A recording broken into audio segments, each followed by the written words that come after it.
Red book రాజ్యాంగం అనేటువంటి ఒక రాజ్యాంగాన్ని సృష్టించి, హ్మ్. ఆ రాజ్యాంగం ద్వారా మీరు వ్యవస్థల్ని నిర్వీర్యం చేసిన పద్ధతి, హ్మ్. ప్రజలని ఊళ్ళలో ప్రజలని బయటికి నెడుతున్న పద్ధతి, హ్మ్. ఈ పద్ధతి రేపొద్దున ఇంకొక రాజకీయ పార్టీ అడాప్ట్ చేసుకోకూడదు. హ్మ్. ఇప్పుడు ఈ విధంగా రాజకీయ పార్టీలు అడాప్ట్ చేసుకుంటూ, ఒక రాజకీయ పార్టీలో మూలాలను లేకుండా చేయాలి అని చేసే ప్రయత్నం కరెక్ట్ కాదు. హ్మ్.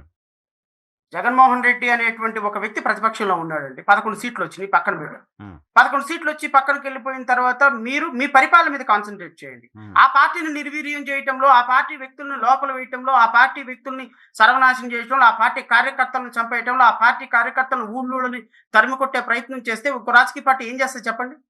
కాదుగా మేమసలు వాళ్ళందరినీ కొడతాం, వాళ్ళందరిని అరెస్ట్ చేస్తాం, వాళ్ళందరిపైన హెరాస్ చేస్తాం అని ఎలక్షన్‌లో హామీ ఇచ్చే వచ్చాం. రెడ్ బుక్ కూడా మా ఎలక్షన్ ప్రామిసే, దాన్ని కూడా ఇంప్లిమెంట్ చేస్తున్నామని కదా టీడీపీ చెప్తున్నమాట. మరి రెడ్ బుక్ రాజ్యాంగాన్ని ప్రజలు ఆశీర్వదించి అధికారం ఇచ్చినప్పుడు, హ్మ్. రేపొద్దున ఇదే రెడ్ బుక్ రాజ్యాంగం, ఈ రెడ్ బుక్ రాజ్యాంగమే రేపొద్దున 2029లో కూడా రాష్ట్రంలో జగన్మోహన్ రెడ్డి అమలు పరిస్తే తప్పేంటంటున్నా నేను. ఇప్పుడు ఆయన అదే చెప్తున్నాడు కదా, నేను రాజారెడ్డి రాజ్యాంగం అని వాళ్ళు ప్లకార్డులు పెట్టేస్తున్నారు. రాజారెడ్డి రాజ్యాంగం అని ప్లకార్డులు పెడుతున్నారు. రప అని ప్లకార్డులు పెడుతున్నారు. దానికే యాక్సెప్ట్ ఆంధ్రప్రదేశ్ చేస్తున్నారేమో జనాలు బహుశా. నేనదే that is what I am saying. Andhra Pradesh రాష్ట్ర ప్రజలు దానికి కన్సెంట్ ఇచ్చేసారు. హ్మ్.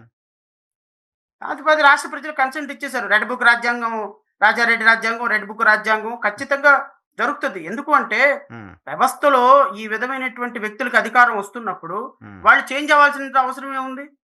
అదే వాళ్ళకి అధికారం ఇస్తున్నారు కదా ప్రజలు. అదే మనం అలాగే పోదాం. మనం అదే చేద్దాం. ఖచ్చితంగా. హ్మ్. ఖచ్చితంగా. హ్మ్. హ్మ్. హ్మ్.